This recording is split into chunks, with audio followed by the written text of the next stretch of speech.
everybody, welcome to another episode of Pinpoint Unfiltered. I'm Rachel. And it's your boy Josh, the realtor of realtors. What's going on, guys? Yeah, that gets me every time. It's a little energy, a little I know. passion, a little I'm always energy. like, yeah, whatever. All right, so I'm gonna do it, Josh. So, Josh, what do we got going on today? As you can see, we have some familiar faces. We have a new face, a newbie with us. Always good to have you back, Al. Thank you for joining us. And drum roll, the special guest of all special guests. This is our new agent that just joined the team with us, Joe. Joe, what's going on, man? Hey, what's going on, Josh? Hanging in there. I know, me too. Living Just trying to in make Vida sure Loca. exactly. Got my head on a swivel. Facts. I got landlords out to get me now. Oh. No, I don't want landlords coming after me. I'm coming after mine, though. But yes, so Joe, tell everyone a little about yourself. Cool, yeah. So my name's Joe, as Josh mentioned. I'm the new assistant in the brokerage, right? No. You're not an assistant.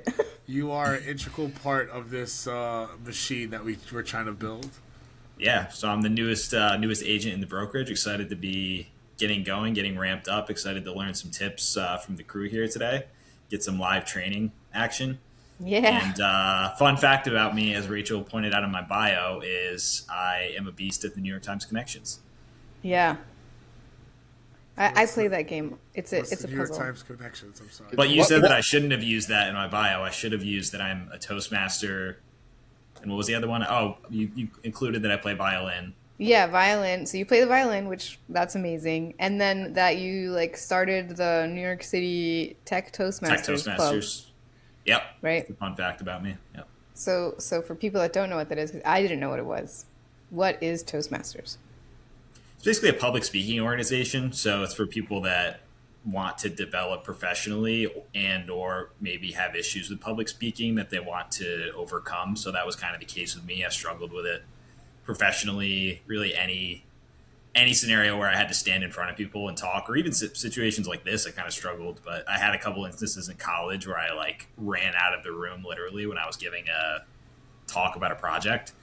So yeah, it's just basically a club for refining that skill and basically just overcoming the fight or flight and learning how to be the best public speaker. And it's a good networking thing too for professional development. So started my own club here in the city and it's growing, and Rachel's going to come to the next meeting. So we're excited about that. I am. Well, it's all about just doing it, right? Yeah. But Exactly. That applies to everything. It applies to real estate as well. And here I did connections today. Got all four quickly. Oh, don't Yeah. ruin it. I'm not looking. Spoiler alert. I didn't do the yellow first. Didn't do the yellow first. I think today I got purple first. Oh, that's always nice. I always feel so smart when that happens. Yeah. Josh is like, I have no idea what you're fucking I have talking no about. idea I what got you blue guys first. talking about. I'm sure. I'm very excited.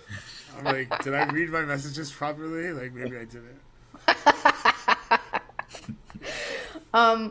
Okay, so since Joe is new to the team and new to the real estate game, we thought it'd be a really cool idea to bring him on and kind of do some training, like he was saying, some teaching, some learnings, and we thought there was no better place to do that than here, so other people can learn, and no better person to do that with than Al, because the Yoda of this flagship. yeah, I think without Al, I don't think Pinpoint would exist. Facts. We wouldn't be Well, the because agents that we are wouldn't be without him. together. That's why. That's the only reason. Because we wouldn't be together. No, because you taught us what it is to be a good agent, not just an agent. So thank you. We're working on getting sound effects here, Joe. Bear with us. So, is there any pressing topic that anybody here wants to start with, or questions that Joe you might have that you want to start with? Well, maybe we could just start with it was kind of applicable to yesterday when I went out and did some previewing, maybe Yeah. like pictures, how to do a preview properly. Yeah. Let's get your feedback. How did it go? Me or Al on my No, pictures? like You. you. Oh. Tell us about your experience. Your experience. It was a little scary because the place was. Yeah, and I want to hear why. Yeah. Well, I had to. It was just. I mean, you explained that to get into the building, I had to just try to buzz in to the tenants that were there. Yep. It wasn't just that I could get the keys easily. This was the building that you needed the fob. Yeah. So rather than going to the building and getting the fob, I just showed up and either waited for someone to come out or buzzed every room until someone let me in. Which one did you do? Which unit, you mean? No, No, which Which did you side? buzz What or did method you of wait? entry did you? Oh, I buzzed. Yeah. I waited for a little bit and then I was like, all right, I'm just going to start pressing buttons. Nice. How many buzzes did it take? I mean, I did a lot in a row. It was probably like 10, 15. Go down. Just hold the whole thing down. So, good Like the segue elevator into, buttons. the first part of like training when you're like, showing. Try like if you know the first building you're gonna start at, you don't have like instant access and you kind of have to like wait or buzz in. Yeah, get there like a few minutes earlier. Could save you some egg on your face. I've been in situations where clients are not as friendly sometimes when they have to wait, especially when there's like elements like rain and snow and stuff like that. So Yeah. yeah, first tip: show up a couple minutes early if you know you can't. Like it's more difficult to get into a building. Yeah. And I think that's so in when you're general. with a client. Yeah. But the previewing really sets you up for those unknowns, Mm-hmm. and is a great training ground for the unknowns that pop up. So you get to think, listen, even if you had keys, there is not an agent in New York City that has a pair of keys that are labeled correctly and the keys don't work. And yet you have to get into the building because your client's about to show up. So you have to be incredibly resourceful. How do I get in? How do I track the super down? How do I find what, like, there are ways. And the more the more you do it, it's what we started at the beginning. Like the more you do it and just jump in and do it, the easier that becomes and the quicker you figure things out. And so that's why preview in general is wonderful, not only for figuring access out, but figuring out pictures for creating ads. And that's how you get a client. Like previewing is really what it all boils down to. And anybody who's starting in this needs to spend it sounds silly, but it's like, that's what you have to do all day, every day. What am I doing? I'm just Looking going at to apartments. every vacant apartment in a neighborhood today. And then tomorrow it's a different neighborhood. And the day after that's a different neighborhood. And it's really wonderful because you don't have a client and that's not making you money, but you have to put in this work so that it will pay off. And it pays off in so many different ways. Not only just figuring out how to take pictures, what pictures work best. We can talk about that in a minute. But just, taking more pictures than you possibly think you need. So you figure out what things look like, but you learn what's out there. And that's the most important thing.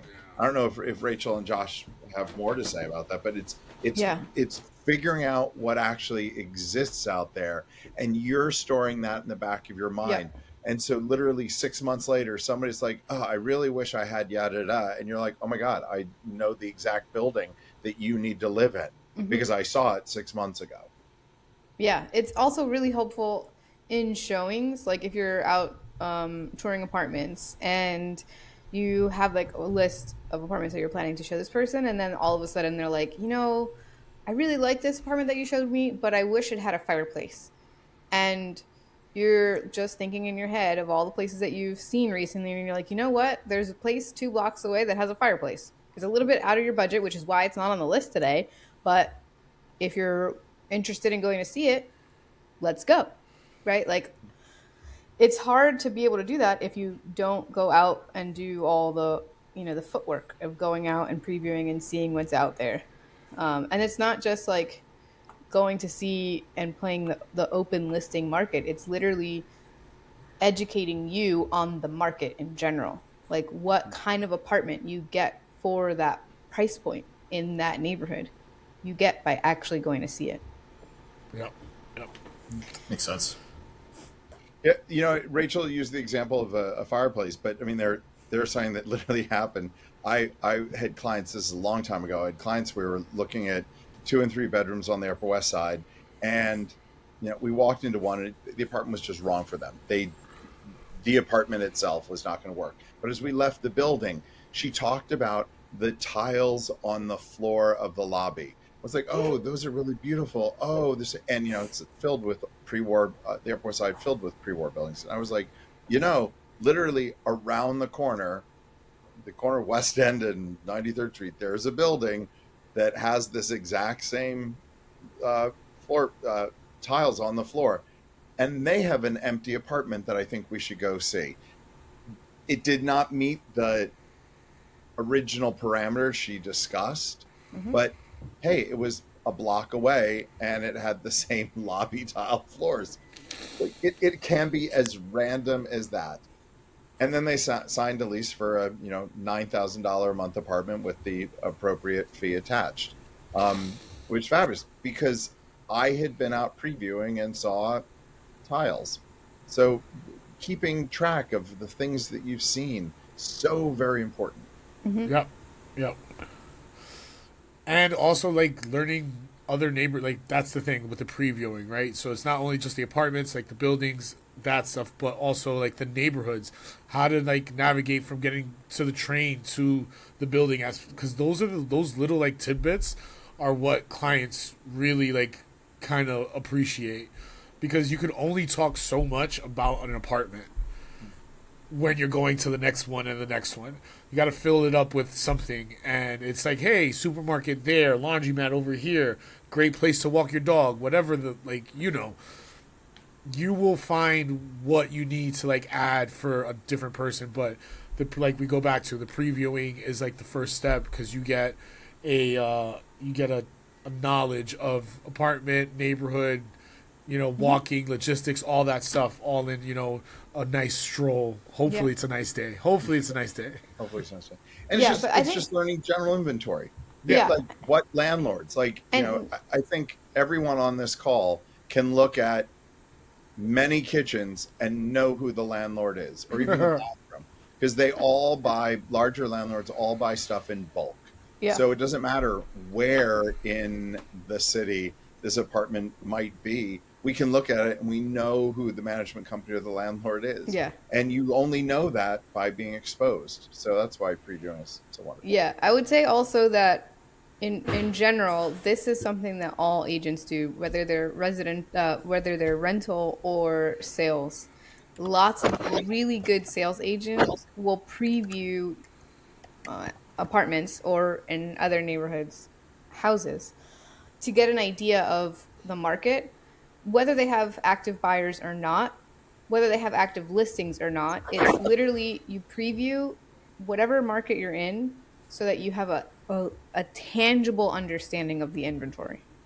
Because at some point that is going to be important, the data points that you're collecting, right? Like if you're in sales, right, you want to see what other properties are out there, what they're selling for, what they're listed for, right? What improvements that have they made or not made, so that if you have a listing in that similar area and that similar price point, you know how it competes without having to guess, right? So yeah, previewing is, I think, the most important thing that any agent does to learn the market, to learn the actual, like, what it is that we have to do. It's on that topic. So how do you, this kind of goes into a different topic. How do you, and I know yesterday we were talking about how to win with open listings and strategizing with advertising, whether it be on RentHop or what platforms to use. I was asking you about Facebook Marketplace, but you just brought up a good point about finding a niche marketplace. Like if you're going to focus on a specific market, like I don't know if like anyone can speak to, I specialize in a specific market and how I found out that I was going to win best in that market? So, Like, Al, do you focus on specifically on Upper West Side or? so the majority of my business is Upper West Side. Right? It just is. And I think that's for a couple reasons. That my current knowledge of it is, for me, exquisite. But originally, our office was on 72nd Street. I live on 74th Street.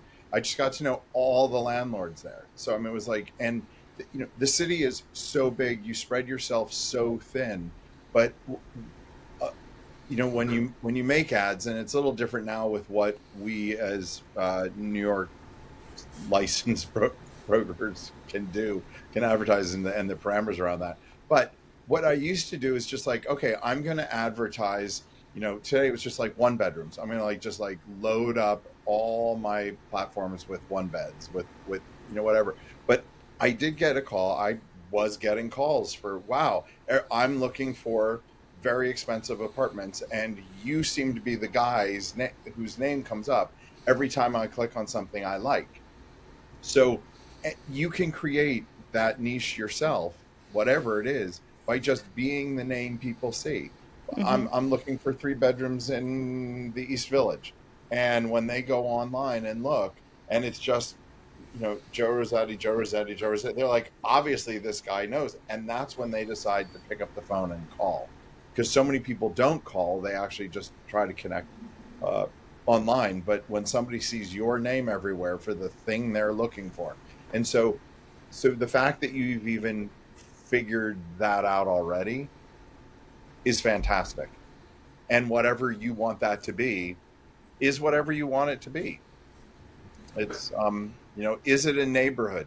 Is it a kind of apartment? Is it, I'm only going to do apartments with outdoor space. If you want to go and niche that route, figure out something. So and that said, you have to be able to do something like that, across the board. It can't just be 3 bedrooms. It needs to be studios and 3. You need to do that with everything. But if you can keep a through line, i.e. a neighborhood, that certainly helps. So for you, it just kind of happened naturally. It sounds like you were just happened to be forming relationships and get to know a lot of the landlords in that area and form the network, and it just kind of fell into place. It wasn't necessarily a strategy that you were like from the get-go, like, oh, I'm only going to focus on this area. Yeah, and it was just that it was early on the experience with the literally a client saying, you seem to be the go-to person for this. And it was just because randomly I had advertised a whole bunch of very expensive apartments. And then it was like, oh, the light bulb went off. Yes, this is what I'm going to do. So I was blessed to learn that early on. And as I said, the fact that you're realizing it, as soon as you're beginning is also good for you. I think it's good for anyone to know, rather than just, I'm going to advertise all sorts of stuff, all, doorman building, non-doorman building, all over the place. Like, even if you just say, this is what I'm going to focus on today, you're in a better place. What do you guys think about student housing? Because as you know, I'm a student at Baruch, and I've heard people mention that, like, sometimes they'll try to tie into that or tap into that, like talking to people from school, or saying like, oh, I have, I specialize in Gramercy around the campus, like helping students find is where I was going to go next with this, right? So like, yes, you can, focus, but then also the market changes and moves, and neighborhoods, like, 1 minute it's like really hot for 1 bedrooms. Like a certain time it's like high end 1 bedrooms. The next it's going to be like, all the students are moving, so you're going to do a shit ton of like 3 bedroom deals. Come, let's say April, March, end of March, really April-ish, we'll start getting a huge more uptick in, let's say, like the Columbia and like the NYU student, like all these kids start moving. So yeah, as much as you might want to focus on, one area, also try to keep yourself flexible enough and like see that you kind of have to, if you want to keep consistently making money, you have to be able to move with how the market moves, where there are going to be times where their investors are really like investing and sales could go really quickly and high. And then there's going to be times that no one's like investing and you need, everyone's just looks to rent.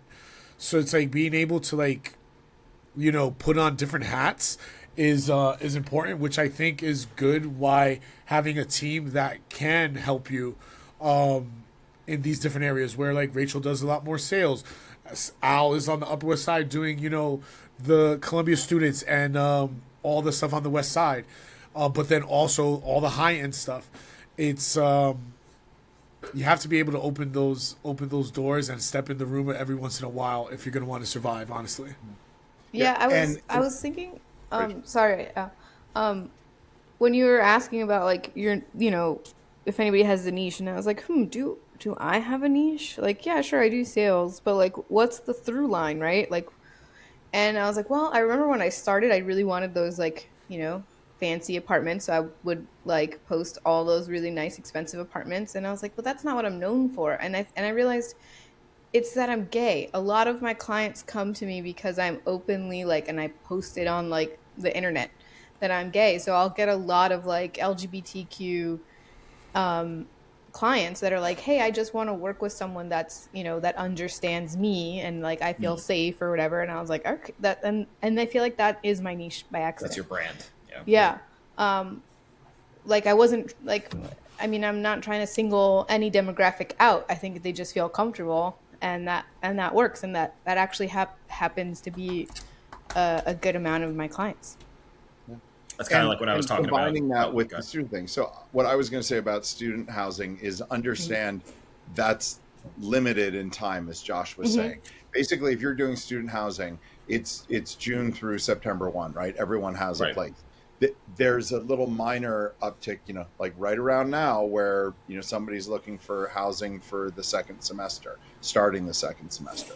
But in general, if all you're going to focus on student housing, you've got 8 months of the year that you've got a lot of downtime. So, but you can do a lot of business if you focus on, a particular campus. Now with me, it's more Upper West Side, but I went to Columbia. For a long time, I'm a go-to resource if people want housing, for students at Columbia, grad students or any other Columbia affiliate. And where Rachel talks about then maybe it's a different demographic. The fact that I went there, I know when people make calls, they talk to several different brokers when they're looking for housing, and they seem to circle and stay with me because I know the area, like the back of my hand from two perspectives, not just from the real estate, but from somebody who actually lived in that neighborhood as a student. And so they're feeling, oh, I'm somebody they can talk to about, well, the neighborhood as a student. So, for you and Baruch, certainly, I mean, that's your brand there. I'm a student here. I get it. I know what everyone here needs.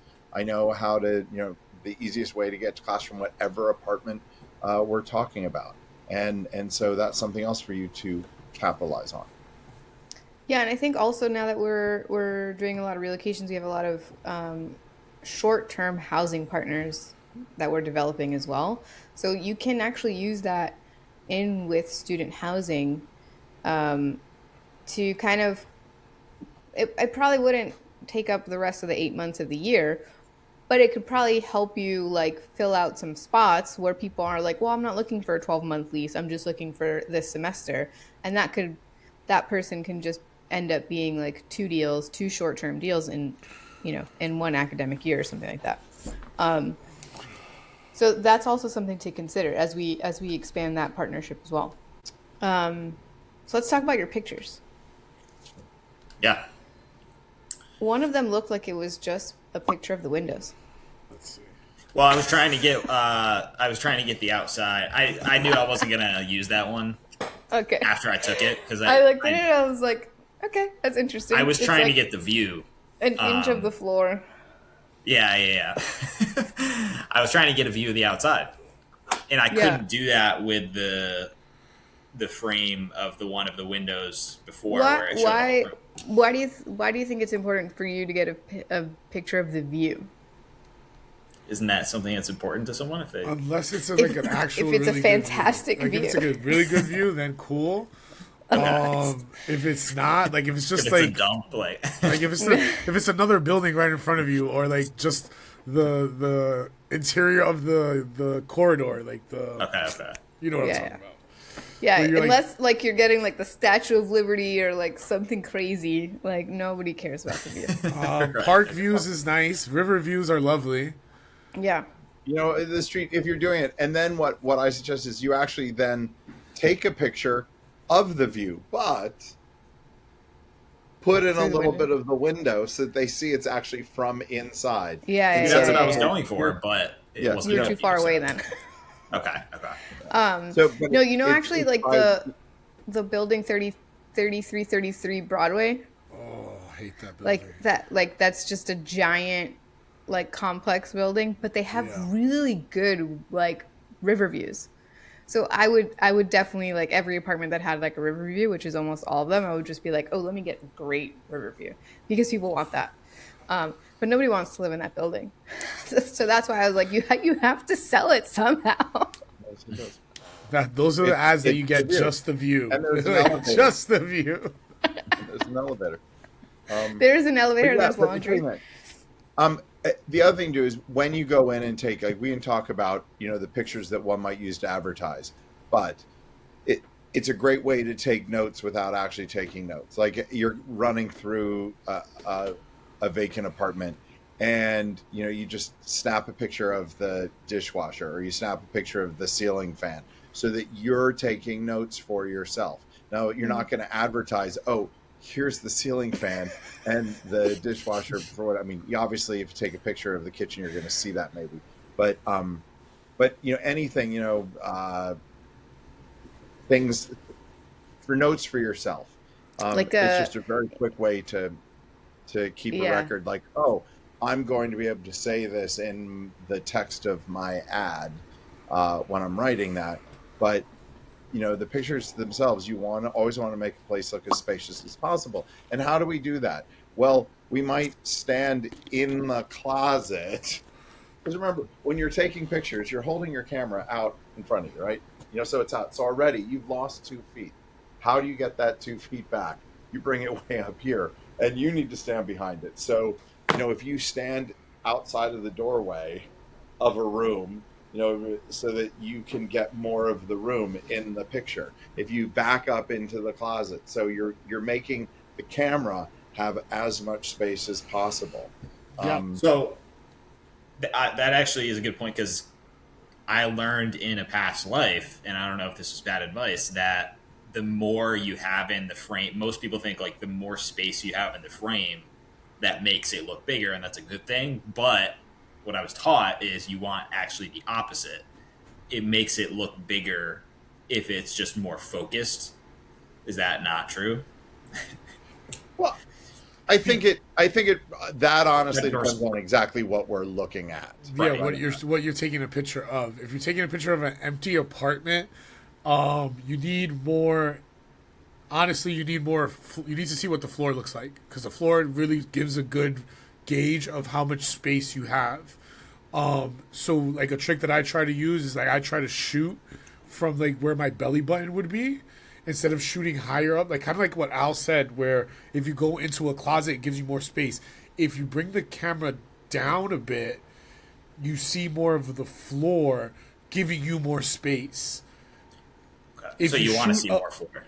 Yeah, unless they're like amazing. Again, unless it's like an amazing ceiling, I'd rather get a gauge of how much space I have from, let's say, where I'm taking the picture to like the wall or whatever. And the best way to do that sometimes is to like shoot at a lower angle. So instead of shooting from, let's say, up here and like kind of tilting down, unless you really need to in a very, very small room, I would shoot from more, let's say, sternum, like belly button area. Okay, and you're holding it as if you're holding the phone upright like this. Vertical But- versus horizontal. Yeah, usually vertical. Yeah. Again, it again depends on the layout of the of the apartment, because sometimes if you're in a massive room, shooting it horizontal is a little bit better. Okay. You know what I mean? Yeah. Also, I always don't thought horizontal. zoom out. Sorry. Don't zoom out. I was thought that horizontal was the way to go for pictures and vertical for videos.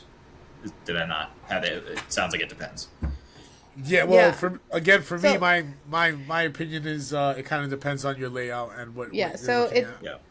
it's because you're thinking of artistic photos, like photos that are taken to be like photographs. These aren't photographs. These are literally just ads for people to like swipe through and get an idea of what the room looks like. So think of it as like a sales tactic. So that's why I'm saying like don't zoom out. I always take like half zoom and actual just because I want to be able to see how much is being lost when you're taking an actual photo, right? Because like you lose some depth, right? But when you take it at half zoom, it distorts the room and makes it look even bigger or thinner or wider. So it's not a really good thing to advertise, but it is a good thing to understand so that when you are writing those ads, you could be like, hey, you might want to say that it's big enough to fit, the queen bed, the desk, whatever, because the picture might not show that, right? But you know it because you were there and you have the two different views, plus you have the video. But yeah, I think the main difference of, what you have in your head of how you're supposed to take photos is literally because as a photographer, yes, those are all the rules that you should follow. But we're not photographers. We're marketers for housing. And I think, on the Upper West Side, for instance, has so many different kinds of, if there's an apartment that has super high ceilings, like the parlor floor of a townhouse, if you're shooting that horizontally, you're not going to really get the height. So you're going to want to do that one vertically. I mean, there's not you can switch it up, right? You don't have to take it the same way for every room, for every apartment. But, it's what is going to capture this best. Yeah. And if you want to shoot, and I know one of the things you did in the studio yesterday was dead on to the windows. Well, this really is, art. Then you're seeing the two walls. You're seeing it now. It's three walls, and the room actually does look smaller. It's great to show that with depth, but you're going to want another one, the angle where it's really only two walls. Go to the corner of the room, and make sure wall number 3 is out. So it's just the brick wall and the windows. And that's going to do two things. It is going to give you a different expanse of the room. It's going to show depth in a way. And also the light's going to come in from the windows differently. So we are actually photographers. The light is going to come in differently. And you will see it, as Josh was saying, you'll see it reflected on the floor. And it brightens a room up. It's really, people are going to look at something. It's like, do I want to live there? Do I want to live there? So things that look cramped, things that look small, even if they're not, when we're in a place, we see expanse just by hanging in a room. We don't have that peripheral vision in a photograph that is, two-dimensional. So anything that you can do. Also, here's the thing. When you're showing an apartment or taking pictures, the first thing you do when you walk into an apartment is turn on every light. Just turn on every light in the apartment. Doesn't matter what time of day it is. Just throw them Doesn't on. matter what time of day it is, and that includes the light over the stove and the lights in the bathroom. You turn every single light on in the apartment. And you do that when you walk in to preview a place, and you especially do it when you walk in with a client. The lights are on at high noon. The apartment just looks better, and people want to see it that way. The flip side, here's a real trick. Especially at this time of year, you're showing somebody an apartment at 4:35, 6 right after work, and it's dark outside. They do want to see the view. They do want to go, oh, what's it look like outside? Well, the lights are on in the apartment. They can't really see. The trick that I was is if you turn the lights off in the apartment, you can actually see out the window. And so I always tell people, I'm like, okay, They're like, we're not going to get weird. Yeah, someone's out there. Listen, things are about to get weird. Here's the thing. What I'm going to suggest is that we turn, and you just have to kind of gauge it. And you can make a joke, but it's like, if you want to see, what you're looking out here, whether or not there is a brick wall right there, or there's the most beautiful view, or anything in between, the only way for them to see is the lights have to be off. So a lot of times I just say, okay, I'm going to step out. You can turn off the lights, but I mean, you have to gauge it. Other people might hear, but they learn the realtor trick and they appreciate it. But it's something to keep in mind. All right. So aside from the window picture, I did all right? So roasted on that one picture. But there's one like your view of the kitchen. That was a good one. Kitchen, but you actually got it at an angle, which is great because it does show depth. It does show like it, instead of and it shows actually what's in the kitchen as opposed to if we're just shooting straight down the counter because it's in a hallway galley. Like people don't really know what's there, so you need that other one to actually give that depth and the exposure to what the kitchen includes. So you're saying both were good? Yeah, okay. Absolutely. 3 stars or on your photo taking. What about the video? Did the video started with the unit number? I didn't say anything in the beginning because I know we talked about that, Rachel. You were saying you usually like to start it saying, this is apartment 7C. But I noticed in Al's, he didn't say anything. So okay, so reason why I always use address and apartment, one, so I could fucking remember these things because hey, do this for as long as I have and like ask for apartment 7C. Like, okay, I got 1,000 7Cs in my camera roll. So it's easier, especially when like you're going out for a day and you're taking a bunch of video. Sometimes you don't have time to get back and put them in the correct file, label them the right way. So yeah, that's why I like to like say the name also when you're like sending any video to a client. It kind of shows them like, no, this is the actual apartment. This is the apartment that you called on, or another unit that this is like a live in the moment video, not something that I just pulled from someone else's. Hey, it's an apartment like it. I'm more interested in showing them the exact apartment rather than an apartment like it, unless I don't have access to the exact apartment. Does that make sense? Yeah. Yeah, like there's going to be moments where you're going to be like, well, I don't have access to that exact unit. Here is the same layout. Cool. But make sure they understand that. Rather than just sending videos and they're like, well, I wanted to see the one that you like sent me. If you are gonna talk, in the beginning of the video, just don't say the price so you can reuse it the next year. Yeah. Yeah. Not that we're trying to hide this from people. While it's on the market. So. Absolutely. Yeah, I mean, I a lot of times don't say exactly what it is, but I do show, they see that it's, 7C. But to Josh's point, like there are times where you just, and this goes to dealing with clients. I think one of the reasons that we at Pinpoint are very successful is we are very honest, transparent, and upfront with our clients. And we will say to them, hey, I know you want to see 6C. That is the one that's on the market. It's occupied, and we're not allowed to take pictures of occupied apartments. Like nobody wants their belongings on the internet, especially with here's apartment 6C at this address. Like, oh, everyone knows what's in that apartment. It puts both the landlord and the tenant in precarious positions. So, but here I'm going to show you 7C, which is the apartment right above it. I've actually been in 6C. This is really the exact same thing. The only difference is it's stainless steel appliances instead of white. Like, you tell somebody that, but this is the experience you're going to have. And people appreciate that so much when you let them know exactly what their experience is going to be. The flip side is when you say, I don't know what our experience is going to be. Hey, we're going into an occupied apartment. I don't know what their housekeeping skills are like. So you're going on this journey with me too. Then you've prepared them. going back into this. Listen, I don't know if the super's gone for the day. I'm going to have to buzz into this building. Come along on the ride with me. Let them know that that's happening. This goes back to what we started at the beginning.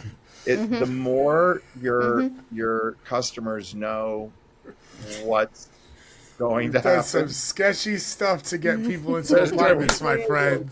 This is Pinpoint Unfiltered. If you want the realness of how you get into an apartment, you talk to me. We'll get you a little lock pick. No, but seriously, Al, I think it was with you. I was showing a client with you this summer, and it was we were trying to show one apartment, and they're like, oh, well, maybe they want a 2-bedroom, and they're willing to spend a little bit more because we were only showing 1-bedrooms, and you're like, hey, that 2-bedroom downstairs is available, and it's in that expanded budget, but there's a tenant. Why don't you knock on the door? So I told my client, hey, there actually is a 2-bedroom here in this, at this price point. It is available. It's not necessarily available to be shown right now. There's a tenant, but if you're willing to try, we can go knock and find out. Just keep in mind, they currently live there, so they might tell us no, right? Or they might let us in, and it might be a disaster. And as humans, we happen to focus on the most obvious thing. And I try to say, hey, don't focus on their stuff. Focus on the apartment itself. Don't look at their bed. Look at what's around. What how the bed much is sitting in. space they have to put this bed. Yeah. Don't look at what's sitting on their counter. Look at the cabinets and the counter and the appliances, because people are just going to look and be like, oh, this is a mess, right? They don't know how to take that out into context. Yeah, and Rachel's absolutely right about it, but I feel like the easiest way, and we're all hitting on it, is just be upfront and honest. That's it. In the end of the day, these are adults that we're dealing with. These are not little kids. We don't have to sugarcoat stuff. This is New York City. This is what it is. I'm sorry. If you want white glove service, pay for it. And there is nothing wrong with you telling a person that in the way you need to tell a person that. It's especially if you're gonna do let's say some student housing stuff. Walk up and down 109th Street by Columbia. You know how many rats are over there? How disgusting that is. But hey, this what else is there? Roaches. This is what student housing can be in a city like this. I'm sorry, I don't live here. I didn't build it. You don't have to, and then you don't even have to apologize because again, you didn't build it. You're just showing them what's available, given the criteria and parameters that they've established, right? Yeah. Just as a friendly note, if you're going into one of those places and you see that they have some kind of pest problem, don't put your stuff down. Facts. I put all It just takes one straggler to find its way into your things. Facts. The rats don't run the city. No, it's not just rats. I'm talking about roaches. I'm talking about the roaches. Yeah. Those are nasty. But yeah, open and honest as much as you could be, which prepares them, and that is probably more than most brokers are doing because they feel like they have to hide so many different things. Yeah. So that gets us really to I think something that's truly important, and it is at the end of the day, it's all about relationship building. I was going to leave this here, Al. Thank you so much. Yeah, it's all about relationship building. And if we're gonna do that, and they see, oh, you're being honest, because trust me, everyone meets with many people who can all show them the exact same stuff. And if they, cutting chase, if they enjoy the time they have with you, even seeing one apartment, and they know that you're being upfront with them, and it's not, the heavy sales pitch, and it's not the going in, as I said, you turn on the lights, and always and this is the bedroom, and this is the closet. Oh, what you can do with the closet. Listen, people, they're on a mission, right? We really just open the door, turn the lights on. Now let's talk about your needs. And how does this apartment fit with your expectations? Because if you say, well, the rooms are too small, or I need this, or this apartment is spectacular, but I don't want to walk up 5 flights of stairs. You're getting information from them. And that's when you can say, oh, I know the place around the corner. But if you don't go into a space and share that space with them and have that, communal experience, okay, now we're all on the same page. Let's talk about your needs. Because at the end of the day, they're looking for an apartment.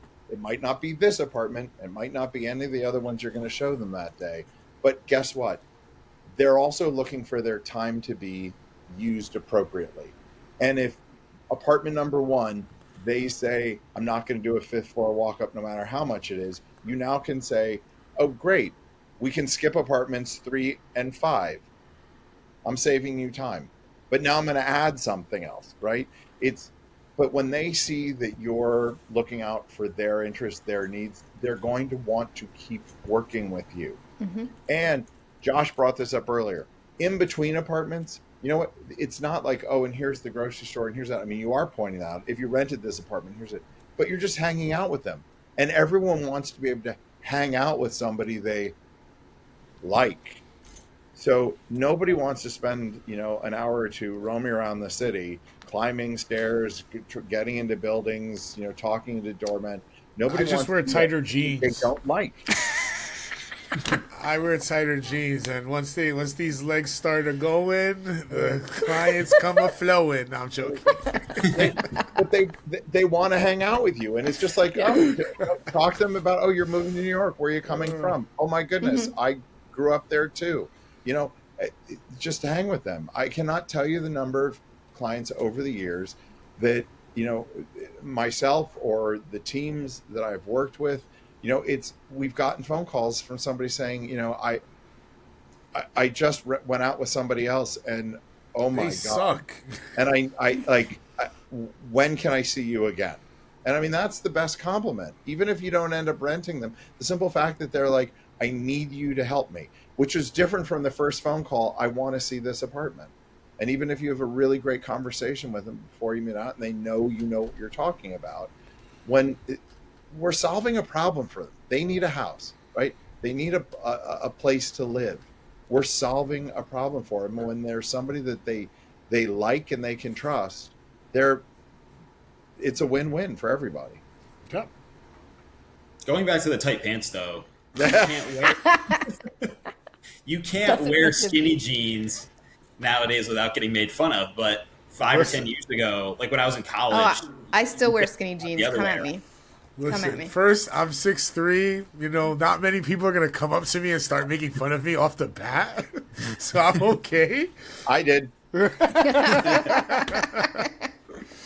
But no, it's for me, it's like, look, just have fun. Go out. I try to go out and have fun with these people. I tell people, I'm like, yes, there are other brokers that are going to be able to show you the same exact stuff. We're going to have the same numbers. We're going to give you the same figures, all those things. It's the experience in between that people kind of remember. And, my pitch is always like, our job is to try to take the stress off of their stressful situation with finding an apartment. So it's like the faster you could get to a common ground and get them to open up a bit more, the faster we could get you to rent the actual apartment that you're supposed to rent. At the end of the day, there's 7 real rentable apartments for people in every apartment hunt. You don't have an infinite amount, so it's like, all right, give me to the pieces of information that are going to allow me to use my expertise to filter out all these useless apartments, because the useless apartments are time that you're taking, not previewing, not with another client, not doing whatever you want to do, and the same thing for them. So have fun, get them as comfortable as possible and as honest as they could, honest speaking as possible, and you'll make more deals, because the first conversation is always, oh, well, my credit is X, I have this budget. And then you meet them in person and they're like, well, my credit is really Y and my budget is really horrible. Mm-hmm. Yeah, okay, if you would have talked to me like a normal human being the first time out, we wouldn't have met here and we wouldn't have wasted time. The time you're wasting apartments are getting taken off the market. Yeah. Yeah. You want to focus quickly on what, and by that's when going back to knowing inventory. being able to solve their problem quicker is a bonus for your time as well. I mean, wasting a client's time is horrible, but wasting a client's time wastes your time as an agent, and that's not good. And that's why I tell people, like, my promise to you is I'm not going to waste your time, because I don't waste my own. But that's why I said, with, if you realize 5 floors, they will say, if you keep taking them to 5 floor walk-ups after they said they don't want that, you're not doing anyone a favor, and they're literally going to ghost you. They're like, they're never going to talk to you again. So that's not helping anyone.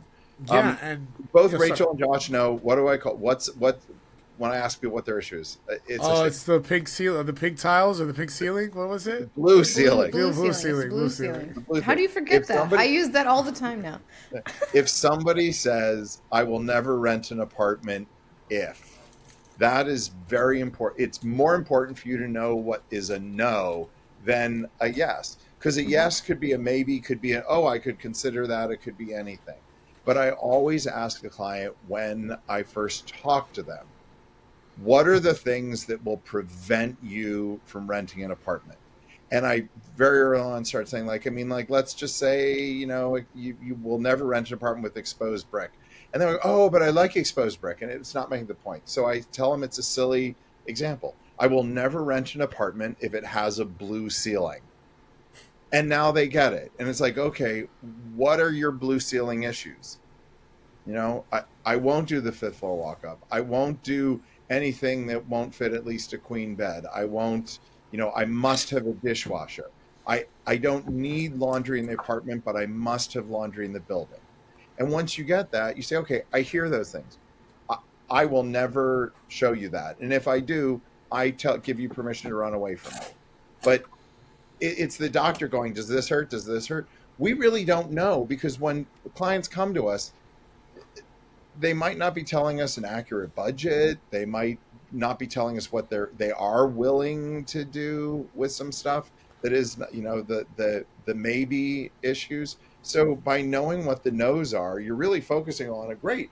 I can now show you a whole bunch of stuff. And when you're in there, you're being perceptive to the way they're viewing things. And it's really great if they're with, if it's a couple and they're talking, because then you're listening to what they're saying about things. You're not eavesdropping, you're doing your job. Oh, honey, what could we do here? Oh, we could throw a really great dinner party here. Oh, they like throwing dinner parties. Now I know they need entertaining space. Like, that's the kind of stuff that you want to pick up on while you're with people. And I encourage anyone, if it's just a solo person, when I'm like, talk to me like I'm your best friend. Yeah. Like, your friend's not here. Talk to me like I'm your best friend, because that's the only way I'm really going to be able to help you. AKA, I love the tiles on the floor of that lobby. Great. Yeah, I think when clients first talk to us, they're giving us their ideal, right? Like, well, I really want a 1-bedroom that's $2,800 with washer and dryer and unit. Okay. So when Sounds I like show my them, last month. yeah. So when I show them what they can get for $2,800, then they're like, okay, well, I can really go to $3,200 and I don't need the washer dryer. I'm like, okay, so we just wasted all of this time because you came at me with what you ideally wanted, right? You have to come to me with the full picture, the real picture, not because I'm going to push you to the top of your budget, but because I will make the most of your time. I will show you everything you can get.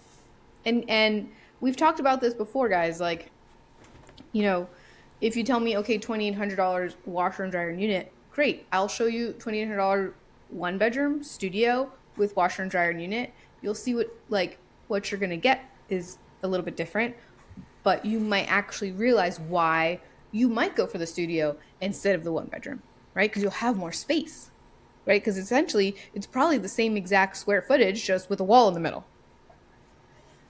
And then I'll show you something at $3,200, right? Because you might, you have to give them, they have no idea what they're doing, right? We're out there looking at apartments all day long. They just see what's online and what they think they know, right? Well, I should be able to get an apartment based on what I think. Okay, so we're here to show them the reality. and to show them what they can get if they have a little bit more imagination. And also try to remember that the likelihood that it's going to be like a one and done, I call it the one and done. We meet the first time, I show you the first apartment or like that first set of apartments, and like you apply, get, and like you were celebrating. I can't. I don't even. I'm gonna start like collecting that data because you know what? I really need to like know what the numbers are for real, because if you go into it in that mindset, you're not really opening yourself up for the return, for the follow up. Showing. So I go in and it's like, let's say we're going in, I haven't really seen this person. We've just talked on the phone. Al talks to them. Rachel talks to them. Like they've been vetted, but we've never met. So I go in and I'm like, hey, because we're basically shooting in the dark, we don't know exactly what's going to like make you pull the trigger. I'm going to ask I'm going to ask repeat questions that Rachel's asked already, that Al's asked. Especially when you're showing for another person, you're just an extension of them. So if Al has gotten a certain side, you want to like add on to like that story and get a little bit more from them, because that is going to allow you and Al to sit together and say, hey, I showed this, they said this is where we need to like go for the next appointment. Or if Al has an idea and you see the list from your knowledge of like previewing, hey, this doesn't really fit what the client is really asking for, and I don't have a bunch of time with them because they might not come back for like round 2. Let me scratch these 2 apartments. I know we're in this neighborhood. We could go here. You have to be able to ad-lib, right? Is it ad-lib? Improvise. That's the word I'm looking for. You got to be able to improvise, but the only way you're going to be able to improvise is if you communicate overly with these clients. And they have to communicate with you. But yeah. So, you're going to, when you meet a client, the way you mean, they call because of an ad, right? So they have a mission. I want to see this apartment. That's really not what their mission is. They need an apartment. But their immediate need is, I want to see this apartment. But in the conversation with them, this apartment is probably not going to work for them. Who knows what their move-in date is? Who knows if they have a 75-pound dog and this is not a dog-friendly landlord? Who knows whatever their needs are? This doesn't fit. I'm going to tell you that in all the years I've been doing this, I can count on one hand, like maybe 3 fingers, the number of times I have rented the apartment that somebody has called on. Right. 3 fingers. Now, I've been doing this for years. I've been in business forever. Like, I got hands and toes, and like it's just 3 times. Like, somebody has said, I want this apartment, and that's the one they've rented. It's not going to happen. And that's the data Josh is talking about. It's not going to happen. So you immediately need to flip into, great, I will show you this apartment, but let's talk about what you need, because you're not going to rent this apartment. So but with the current law, though, you have to be a little bit more. Yep. But careful. You can, yes. Yeah. But you have to be able to say, let's have a conversation about your needs. And make sure they're willing to sign the fucking paperwork. That's most important. Like, they need to say what they want you the current laws, absolutely. They want to talk to you about any type of real estate, and they want you to do anything for them. Please sign this paperwork acknowledging that you're hiring me. But I will also say, to Rachel's point, and then Josh as well, the paperwork, I honestly feel that the Pinpoint and where we all worked before, like us as individuals who do this, have always done everything that the current laws require. Yep. Right? We've done that. Sure. Like, I would advertise, a 2-bedroom up at Columbia. I mean, it's student housing, right? And, you get the couple that's moving to New York and they want this 2-bedroom apartment. I think it's a great price. And I would always be like, I will 100% show you this apartment. I'm going to show you this apartment. This is the one you called on. But let's talk realistically. You're not going to rent this apartment. You have a newborn. You're not going to live in a glorified dorm. my picture taking skills are fabulous, so you loved this apartment. Trust me, we can go there. You're not going to like it, right? So under the new laws, it's the same thing. Here, I'm going to show you this apartment. You're going to sign the paperwork that I'm going to show you the apartment. But if you want me to show you more, now we're going to have another conversation. But we always had those conversations to begin with. So I think the new laws, they're designed to protect renters, but competent brokerages have been doing this work this way for years. The new laws and the way things have to happen, those conversations have been had by any competent brokerage. Yep. There's a lot of other out there, and that's what the laws are designed to eliminate. But we've been that transparent with them from the get-go. And that's something that I think why we've been in business so long, and something that we take great pride in. Absolutely. And on that note, I think we should wrap up. Yeah. Oh, wow. I think this has been, it's been an hour. We could have kept going, but we can't.